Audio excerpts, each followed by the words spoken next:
Olá, bom dia, irmãos, graça e paz. Querendo dar aqui continuidade ao nosso estudo em Romanos capítulo 13, quando o apóstolo Paulo ele faz ali menções a respeito das autoridades, que ele diz que toda autoridade é constituída por Deus, né? E naquela época que Paulo escreveu, Roma ela tinha deixado de ser uma autoridade coletiva e que no passado tinha, e Roma era a capital da república e das decisões ali do Senado. E veja bem, Paulo pegou então um exemplo de governos tiranos, como foi o caso de César, Calígula, Júlio César, enfim. E essas pessoas cometeram coisas terríveis em relação à sociedade da época.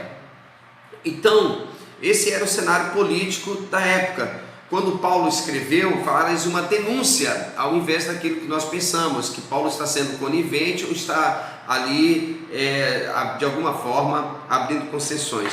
Tem gente que pensa que Paulo ele está sendo solidário com o absolutismo dominador, sendo frouxo diante da necessidade do encaramento daqueles que eram imperadores brutais, e como César Augusto, Tibério, Calígula, né, e Nero.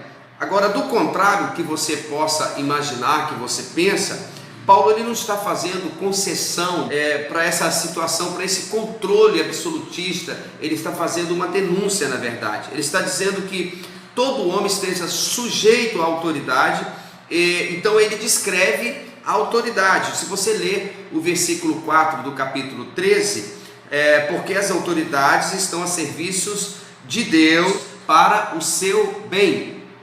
Aí você observa, o contrário a isso, autoridade que é do mal, autoridade que promove o mal, produz na sociedade o mal, ela está dizendo que ela deixou de ter autoridade. Lá em Apocalipse 13, você vai observar ter uma noção de autoridade do mal. E é que ele diz assim: qual é a noção que nós temos dessa autoridade do mal? Todo o poder a ela, toda a glória a ela, todo o controle a ela. Então essa autoridade não tem compromisso com a justiça, ela não tem compromisso com a equidade, ela tem compromisso com o poder pelo poder. E aí ela se chama aqui lá em Apocalipse de besta. No regime que nós vivemos, eu e você, que supostamente é o regime da democracia, democrático, a autoridade suprema não é o Senado, a autoridade suprema não é o Congresso, não é o Executivo, não é o Judiciário. A autoridade suprema, de acordo aqui com a Constituição, é o povo. Democracia, o governo ali do povo, diz assim, democracia, o governo do povo determina isso. Que todo o poder emana do povo, será exercido em nome do povo e para o bem do povo. Ou seja, que todo o poder emana do povo, será exercido em nome do povo e para o bem do povo. Porque se assim não for, essa autoridade, ela está negando o princípio democrático, e é simples assim. Então, quem é a autoridade do Brasil? A autoridade do Brasil é você. A autoridade no Brasil é o eleitor. A autoridade do Brasil, né, é todo cidadão, se isso aqui é uma democracia. Então, se fosse verdade, o seria. Principalmente, eu digo para você, se o povo fosse lúcido e se o povo não fosse encabrestado, ideologizado e comprometido muitas vezes pela sua miséria ideologicamente vendida.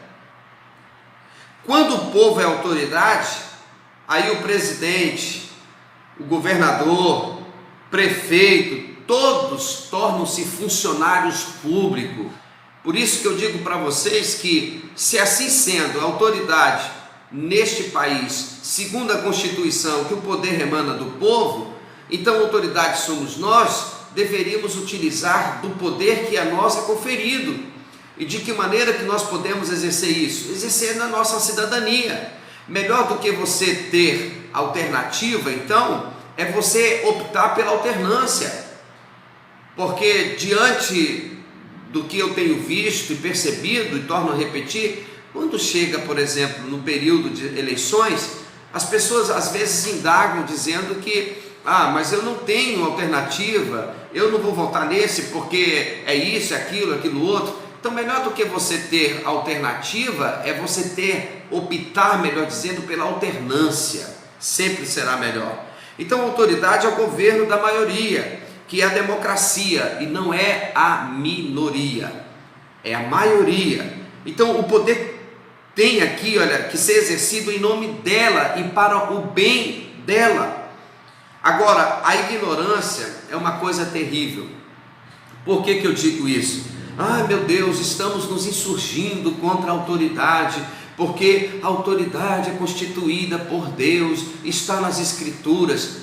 O versículo 4, que diz aqui na palavra de Deus, a autoridade que foi constituída para exercer o bem em prol de você. Essa autoridade ela é de Deus. Essa autoridade não é diabo encarnado, não é demônio ali encarnado. Essa autoridade ela é realmente de Deus, porque ela é autoridade porque promove o bem. Deixando-se de promover o bem, ela deixa de ter autoridade. Essa é a realidade. Agora veja bem, se a autoridade surta e faz o mal, se a autoridade surta e promove leis injustas, leis tiranas, de tiranias, de maldade, eu devo enfrentá-la, eu não devo admiti-la. Isso especialmente porque eu sou filho de um regime em que o poder emana do povo. E agora preste atenção, e mesmo que não se emanasse do povo, eu teria aqui, eu diria para você, uma obrigação humana de enfrentar. E por que eu digo isso? Porque a autoridade que impinge o mal no povo e exige que se respeite a eles, está exigindo antes que se obedeça a eles do que a Deus na sua consciência. Então qual é a referência disso? Está lá em Atos capítulo 5, versículo 29, porque antes importa que obedeçamos a Deus do que aos homens. Eu não estou aqui, em hipótese alguma, lhe incentivando para que você seja uma pessoa rebelde, que se insurja todo o tempo contra as pessoas, não. Mas eu estou falando para que você entenda que a autoridade, ela tem dois princípios ao meu ver. Primeiro, dada pela Constituição, que todo o poder emana do povo. Segundo, mesmo que se assim não fosse, nós temos uma outra autoridade que a nós é conferida, a nossa consciência, porque se nós nos submetemos à autoridade que nos promove o mal e que impinge o mal contra as nossas vidas e exige que nós obedeçamos, se assim nós fizermos, nós estamos obedecendo antes a eles do que a Deus em nossa consciência. Deus te abençoe e tenha aí sempre uma leitura agradável e um bom estudo da palavra de Deus. Forte abraço e que você possa exercer a sua autoridade como cidadão e a sua cidadania também como um bom cristão. Forte abraço, Deus os abençoe.